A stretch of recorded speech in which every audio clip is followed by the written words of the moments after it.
A lot of times when people would be like, oh, so why did you start Well Read Black Girl? Like, what was the reasoning? Like, why? And it's just like, for me to have a space where we could be together and like celebrate and love Toni Morrison and Maya Angelou and all the other people that we admire and like, and again, that deep study. And it wasn't about thinking about the white gaze or who was benefiting from it. It was us. We were always benefiting. The first thing to go is always imagination. Yeah. You know what I mean? Like that's the thing that people try to break in us all the time, whether it's when, you know, our ancestors were enslaved, whether it's during Black Reconstruction, we can go down even now, right? To imagine a Black woman being president. Right. Because sometimes it's not necessarily just like Black manhood. It's just like patriarchy. Glory Edom, who has created a space to celebrate voices that might not otherwise be heard. The Well Read Black Girl is an online community and book club that focuses on Black women writers, building and amplifying the voices of Black women,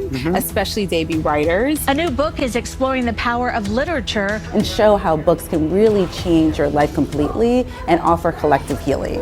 This is the Black woman in all our glory, the original people who could fly, making dreams of dust and dust. And when people talk about Black people, we find that the conversation is normally around Black men. There is no way that Black people in America made it through Jim Crow, like literally apartheid, and like are okay. The fact that we carry so many of these like complicated and painful memories in our body, like it does something to us. It's like we can transform that by telling our story and talking to one another about it and being very clear that like this is a painful moment, but I'm able to like transform through that. As Black people, there are so many things that are told that we can't do. And so when I'm talking to young people, even when I'm talking to myself, I want them to think like everything is possible and to be just bold and free with it. And the idea of creating a goal isn't just to reach that goal, but it's just to set a boundary for yourself, allow yourself to dream big, see the possibilities of what your life can be.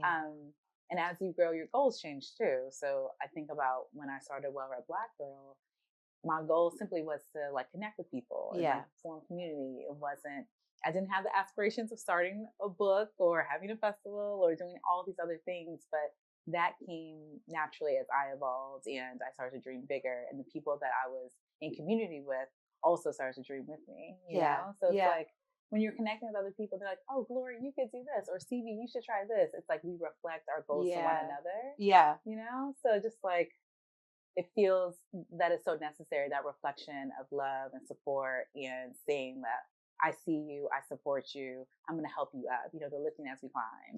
So I think like having a goal and thinking about all the ways we could pursue it together collectively. And when we're thinking about liberation, that goes hand in hand. Like we can't do anything radical unless we have the support of one another. It's like one of those things. I mean, a lot of things I've accomplished, I don't think I ever just had like a black and white goal that like was just one way. It always evolved over time. It's like part of the thing that is tricky is that there's so many goals set for us as Black people. But we're not a part of the goal setting. Yes.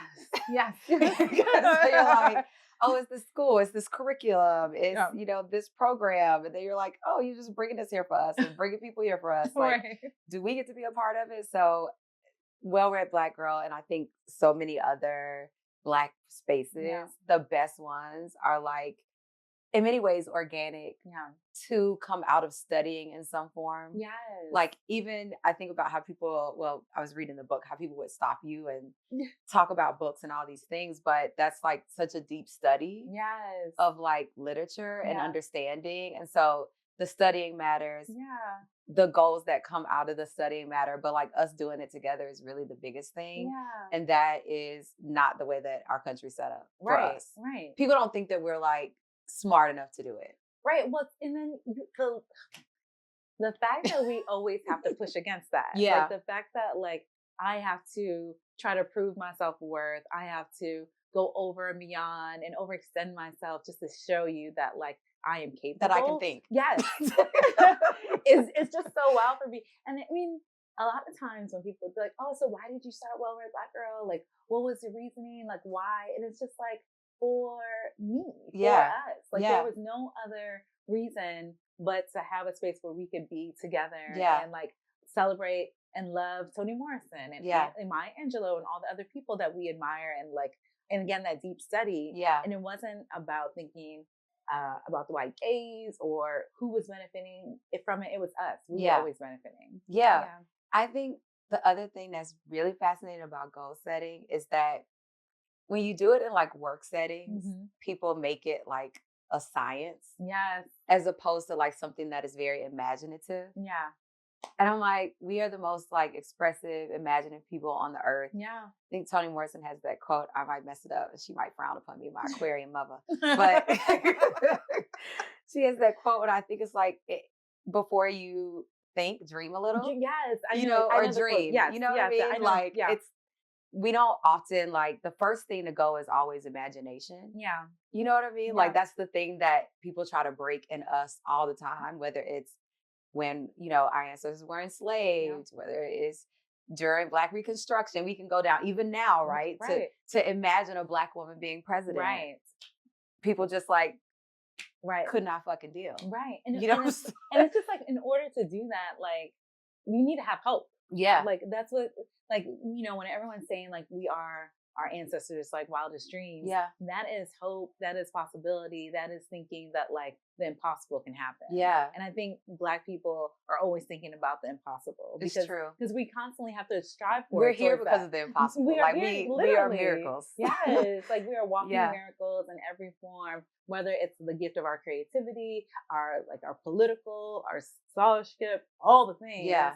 It is just like a miracle. Yeah. It's always happening. It's just so beautiful. I don't know. I just always feel like moved by it because I know there was possibility of us not being here.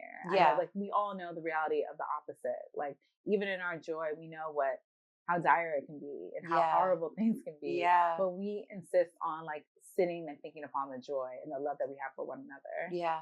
So yeah, I think that's the ultimate goal. It's the ultimate goal. Yeah, and it's really hard because people want you to codify that. Yeah, they're like, what's the spreadsheet on that? Yes. What's the data on what's that? The ROI? You're like, damn. Love. It's a love imagination. Like, right. I don't know. We're like such a I'm trying to think his name. I think it's Michael Twitty. Oh yeah, he does the kosher soul. Yes. Yeah. But I went to this talk that they were having around Juneteenth in Austin, like a couple of years ago. And he was saying that we are the only group of people that have food that's named after something like ephemeral, right? So like soul food. Everybody else is like, you know, like. I love that. And so I'm just like, people are constantly trying to get us to be in this space where we have to kind of like codify these things that like, how do you codify soul? Yeah.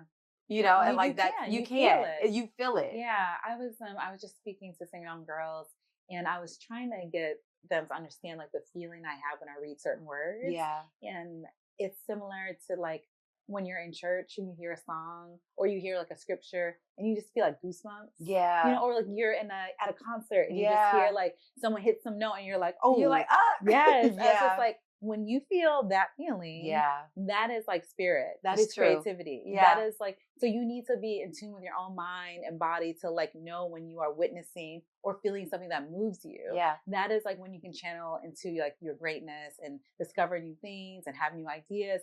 Don't ignore that feeling. Yeah. Because so often we're taught to ignore that. To ignore it. Yeah. I just like, I'm really trying to figure out how to hold on to that. Yeah. It feels like we live in a world where that's increasingly harder to do. Yes, absolutely. Because we have to constantly like survive and we're looking at things politically, we're looking at the economics of things, we're just looking at like to live, it requires so much of output and so much energy. Yeah. And that like takes away from the creativity you could have because you're just trying to like get through the day.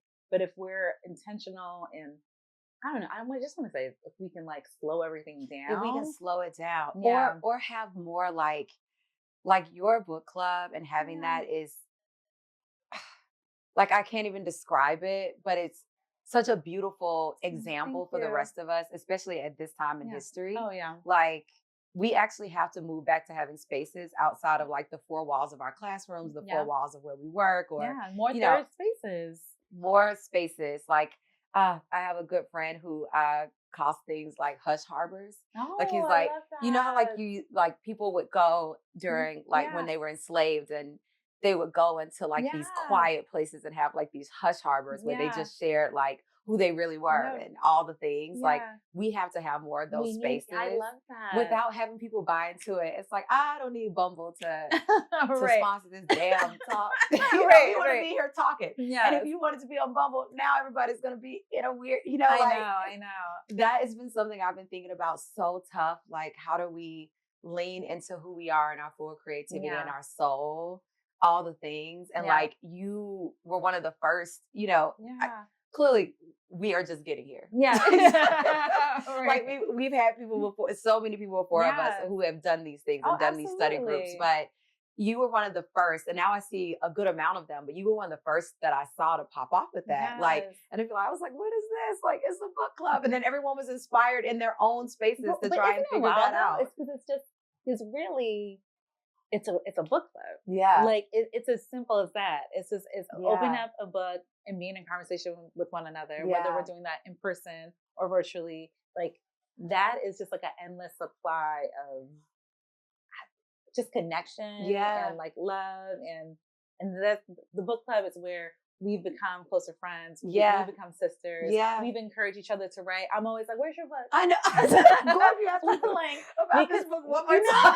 Because I know, listen. You're like, where's this damn? Listen, because we can like, we can cite each other. Yeah, we can just like give each other the nourishment that we need. Yeah. And it's a book club. It doesn't have to be anything more grandiose than that. It could be a book club and like we just be there for one another. Yeah. And I'm even though things get complicated and there's more things to do, there's festivals, there's books, it just goes back to the page. Just like, where can we just sit around and talk about the book? And talk about the book. That's it. We need it. We need it. I literally, do you follow Imani's? I follow everything Imani period. The 52 curate. Yes. Listen. Yes, everything. Imani eats on there. She is brilliant. And she's like, if I spell something wrong, whatever, this is my little right. This is my part of the internet. The fact that this is like your little like offside thing that is so immaculate is really insane. Oh, I know. I couldn't. But she was literally talking about her last one was about teaching. Yeah. And basically how being a teacher right now just doesn't feel like it's It's hard. Like as somebody who's also in the education realm and all the things, it's just a hard time. Is this like draining or it's draining. It's so many of the things that our people specifically and Black education put here, people are actively trying to move. Yeah. And that's like at the local level too. Like people kind of like see Trump and think, or think it's just that, or Project 25 and 2025 and think it's just that, but it really is like this, you know, like it's like local. Yeah. So it's just kind of not fun, Yeah. And then she was talking about like actually the way that she began to really like not learn, but get excited about learning was that when she was in high school, someone hosted something like at their house. Oh, that's so nice. And they would learn about like Black history and all the things at the house. And I was like, that's right, the house. Yeah, the house. You know, the home. Like now we want to rent out a space. No, we want to do it, do all the things. It's like invite make it a people to your whole thing. It's house. just invite people to your and house. have a book club. And have a book and club. Start talking. It feels so like, it feels revolutionary, but we forget how simple it could be. I think it's because we also want to gram everything. Yeah, because we want to make it we want to make it a thing. We want to tag 1,000 people into the thing. And it's like, no, just do it just quietly. Do it. Just do it quietly. We need to do shit quietly again. I will tell you. We need to bring back quietly. Bring back quiet. We're House of Revolution is loud as shit. Bring back quietly. Quiet season. Well, I might borrow Hush Harbor. I like it's that. So good. I like this idea of like quiet, intentional, just loving upon one another and trying to find ways to connect. Yeah. Because that's all it really is. It's true. Like making sure that you can be vulnerable enough to tell your story. Yeah. To learn from someone else, to get guidance. Yeah.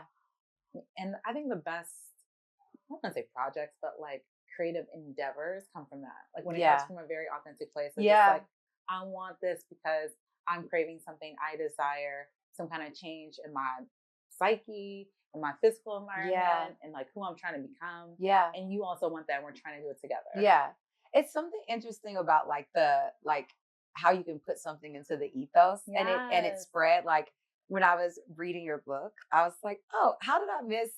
I know that I've read it before because you've written about it before, but I was like, how did I miss this? Like that your shirt was like what popped off the whole thing. Yeah. And I was like, oh, like Black Women for Grown-Ups was the same thing. It was like literally a shirt, and then just like the conversation became everything, you know? And I was just like, oh, this is like, there's something there. Something there. Yeah. You know, like something about just, I always say it really is like what we see, what's on TV, I don't really watch TV, but like people are watching it. You know, when you go into the bookstore and there's something on the screen, what is it? You know, like these are the things that are just, you know. I'll also say, I feel this kinship with you is our names. Because I think there's something like really powerful about having a unique name and being very proud of it. And like we're both very proud of our names and how we like show up. And so it allows us to like be bold in every situation. You know, I don't think it's a coincidence that we both like decided to use clothing as the next form of expression and allow people to read it and like identify it. Like it's something unique, but I really feel like it's also like both our fathers are just very prominent in our lives and like made us feel proud of who we are. You know? It's true. Yeah. Wow. Yeah. I love that too. Because I just like, I love your name. And I growing up, I loved my name too. And people would have like their own ideas of what it meant, how you got it, you know. And you're like, my daddy. Exactly. I would say that. Like, my dad named you, you know, and it just is like when you are nurtured really young to like feel proud of who you are and like and then the name is so powerful. You know what I mean? It's true. Just like that gives you another self-worth, self-confidence, just a way of moving through the world where you're proud. Yeah, it's true. I've been trying to make more space. Like I haven't been so on Black men, but it's been interesting. Yeah. But I was happy with the election results. Yeah. I was happy. Yeah. It was still a C, but I was happy about our C. Okay. I will give you that. Look, every time I bring it up, my friends like, I know. I'm like, I'm going to be 50. I don't care. But I have been trying to make more space. I'm like, I love my dad so much. Mm-hmm. You love your dad so much, you know, even in the, you know, in the ancestral realm, right? Yes. Mm-hmm. And like, it's, I've been trying to make more space for that love. Yeah. And to extend it. Yes. To other Black men. Yes. Like absolutely. To try and like, you know, there are all these podcasts and all these, the balloon pop game and like all these things. Just all the things. And I'm like, I need to block this out. I have such a loving person who helped me feel really good about being a Black woman who was a Black man.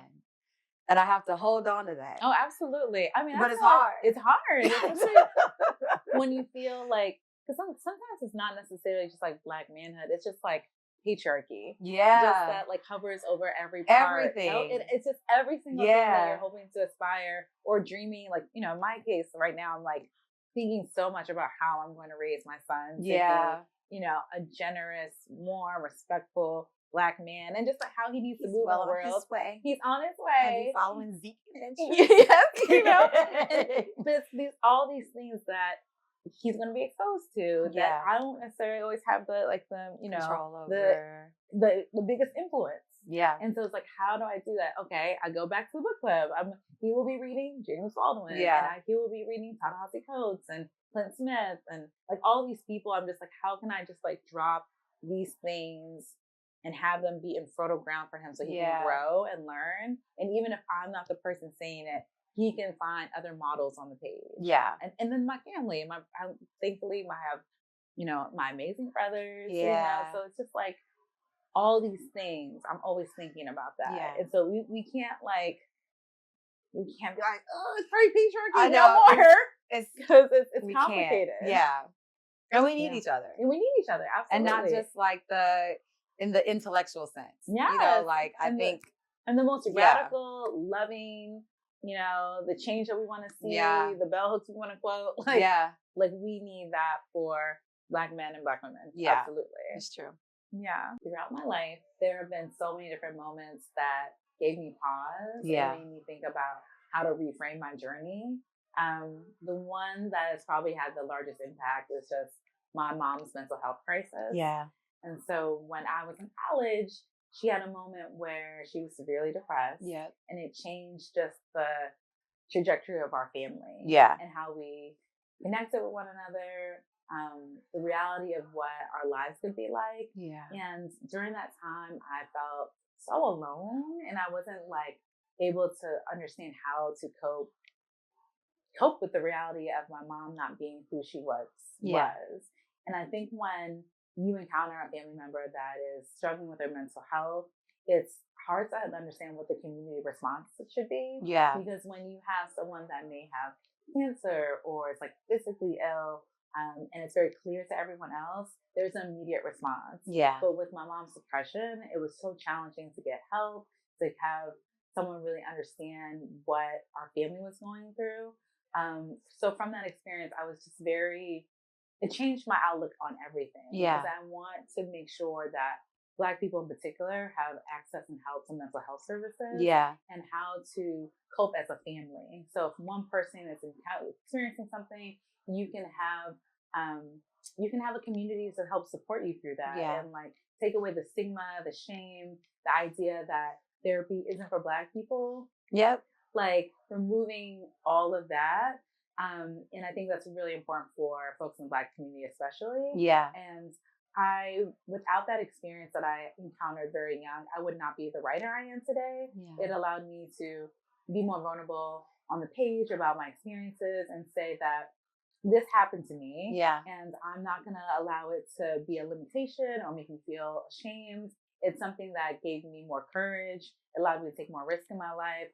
And it really allowed me to like live out loud and love in a very particular way. Yeah. Because, despite everything that was complicated, I just wanted my mom to be well. Yeah. And I wanted her to know that like we would always take care of her no matter what, and Yeah. it was a complicated thing, but it did change how I approach creativity and how I decided to like go after things. I do not feel afraid of failure. I do not feel afraid of putting myself out there. Yeah. Because I just witnessed there not being another alternative. Like Yeah. what happens if you just go after the thing that you desire and that you feel passionate about? Because if you don't do it, yeah, there's like, then what? Then what? And I just like saw that, like I really saw that up close with my family. Just seeing that like if you don't go after your dream, like you can whittle away. You can fall into a depression. You can feel so alone in the world. Like you have to be able to say that like I'm going to change my life, and the only person that can really do it is you. Yeah. So it was. I would never and ever thought in a million years I'd be writing a book about it and talking to you about it and being being very public. But I can remember reading My Angelou. Yeah. And reading so many other books that talked about She was like, I didn't talk. Yes, she had so many vulnerable experiences. Yeah. Like all the great women writers that I admire. That's true. They went through it. Yeah. They really through it. There is not a writer in the world that has not encountered some kind of sacrifice, struggle, painful experience that they had to transform and be vulnerable on the page. Yeah. And witnessing and reading that allowed me to say that like, okay, I can talk about my family's experience and it will help someone else and it will serve as a model. And I think that's the beauty about memoirs in general. Yeah. It serves as a model to someone else. It's to say true. that like, I can write my story down. It may help someone else, but I'm not required to save anyone. All I can do is like tell my story. We're not saving, okay? We're not saving anyone. We're not saving anybody, but ourselves. We're ourselves, but we're being honest. Yeah. And that honesty is what like inspires people and allows them to say, I can do it too. Yeah. And then therefore they can save themselves. Like everyone is doing the work of telling the truth and being transparent. And I'm so grateful that my mom is who she is and the experiences that we had as a family and how we all, overcame them together. Yeah. We're such in a beautiful space now. There's a happy ending to our story. Yeah. But I didn't think that was going to be the case when I was like 19 and 20, like it's been a really long time since that happened, but I was able to write it all down and it changed the course of my life. And I hope that whoever reads this book, there's a safe space for them in it and they can find refuge in it and they can say that, okay, like here's some steps on how to change my life or change the circumstances that they're difficult at this moment. Yeah. like when I read about your mom in particular, you know, I won't go too deep, but when I read about your mom, I was like, oh, this is, you know, parts of my story, parts of other friends' stories, parts of, I think I always say this, there is no way that Black people in America made it through Jim Crow, like literally apartheid, and like are okay. Yeah. Like there's no like real world where people just popped out and they're like, I'm good. Right. You know, like seriously. The weight that we carry. Yes. It's like, and some people carry it better than others. Yes. And sometimes it comes out in a way that looks like depression. And other times it looks like being irritable. Or having no like patience. Like the fact that we carry so many of these like complicated and painful memories in our body. Like it does something to us. It's like we can transform that by telling our stories and talking to one another about it and being very clear that like this is a painful moment, but I'm able to like transform through that. Did you have people try to like, I will say this, in my own family, and when I talk to other writers, when they start ticking up on like things to write about their families, people try to shut that down. Oh, you know, absolutely. Like, for expressive as we are as a people, we have silences, we have secrets, we have people like, oh, you can write about that, not that. And you're like, right. You don't get to tell me about my story, Bookie Bear. Like, trust me. Was that like a thing? Was that? Absolutely. Okay. There were so many moments where I was just like, I don't know if I can do this because so-and-so is going to be upset or this person, this, you know. The anguish of that alone is too much. But it's just like everything else. Like the moment you get past it, like I do feel so liberated and free. I feel so free from like writing this all down. You can't tell me anything. Okay. Like I am like, so there's no judgment. There's no shame. There's just like absolute freedom in telling my story and being very proud of it. Yeah. And, you know, in the past, I probably would have been more quiet or more shy or even leaned more into like respectability politics around it. Yeah. But no more of that. Like I'm so grateful I survived it all. Yeah. And I can talk about it. And I love that. I feel so, I really feel so it all. free. I feel free. Yeah. And that is what I'm proud of. Yeah. And I also was doing this so much for my son because I wanted him to know that, you know, God forbid anything ever happened to me. He wasn't able to understand who I was as a person. He would have this book. He would have like my own words to really show. The letter at the end was so beautiful. Oh, thank you. Like so gorgeous. I just wanted him to know that like I love him with all my heart and all the things that our family history is here. As much as I was able to provide, and he can continue to build upon our legacy and look at our archive and travel to Nigeria or travel to wherever he needs to like continue to build his own self. But I wanted to give him as much as possible. So that was really, really important for me. I love it. Yeah. Oh, thank you. I know. The book was everything. I'm like in the midst of trying to put things together. And I have family that's like, don't write about it. No, like, you write it. Write it. This is the thing. You don't tell them. As you write, you just write it. You don't tell them until the end, and then you say, "Excuse me, I'm writing about this." Okay, that might be controversial. And then you just pop out with it. Right? There's a way. Yeah. Initially, I was showing my mom so many drafts of it, and then I was like, "What am I doing? Like, I'm never going to finish this." Yeah. And so I think that there's like, you have boundaries around certain things. And then there's like non-negotiables because it's your story. I did my best to always come from my perspective. Like, yes, I'm talking about my family and my brothers and my mom and my dad, but I was always coming back to like my story, how I felt in my interior. So it wasn't too much on just like their memories or emotions, you know? And then I did like, I felt like I was doing a lot of like research on myself. Like I was doing this kind of excavation on my memories and reading my old journals and even like reading old newspapers during that time period just to put myself in a headspace. But at the end of the day, it's your story. Yeah. I love it. It was beautiful. I learned a lot. Yeah.